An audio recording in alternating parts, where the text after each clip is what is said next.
આજે વાત કરીએ ત્રણ એવા ગીતોની જેમણે બોલિવૂડને હચમચાવી દીધું ને હલાવી દીધું. ખાસ કરીને એની અંદર પહેલું સોંગ છે લોલીપોપ છે, જે નેહા કક્કડ અને ટોની કક્કડે ગાયેલું ગીત છે. અને ખાસ કરીને આની અંદર તમને લોલીપોપ અને કેન્ડી શોપ બંને જોવા મળે છે, જે ગીતની અંદર તમે જોઈ શકો છો.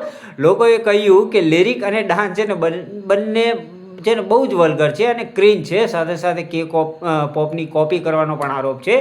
અને ટોની કક્કર એ સમયે બોલ્યા હતા, ગાલી દો યા પ્યાર દો, બસ વ્યૂઝ દો. તો એના માટે જ આ કરી રહ્યા છે. એની પછી જે બીજું સોંગ છે, જે ખાસ કરીને બાદશાહનું ટટીરી સોંગ છે, જે બાદશાહે ગાયેલું છે ને હરિયાણી સ્ટાઇલની અંદર લિરિક્સ અને વિડીયોમાં સ્કૂલ ગર્લના ડાન્સ પર મોટો વિવાદ થયો હતો. ને એની પછી હરિયાણા વુમન કમિશને એરેસ્ટના આદેશ આપ્યા, એફઆઈઆર થઈ અને ગીત ડિલીટ કરવું પડ્યું. એની પછી જે ત્રીજું સોંગ છે એ સંજય દત્ત અને નોરા ફતેહીનું છે, જે તાજેતરમાં રિલીઝ કરવામાં આવ્યું છે. ને ખાસ કરીને જે કેડી ધ ડેવિલ નામની ફિલ્મ આવી રહી છે તેનું એ ગીત છે, નોરા ફતેહી અને સંજય દત્તનું સરકે ચુનર તેરી સરકે, જેની અંદર ડબલ મિનિંગ્સ, વલ્ગર લિરિક્સ અને સજેશન ડાન્સ સ્ટેપ છે ને પર ભારે લોકોનો બેકલેસ જોવા મળે છે. અને ખાસ કરીને અરમાન મલિકે આ વખતે કહ્યું છે કે new law of commerce song.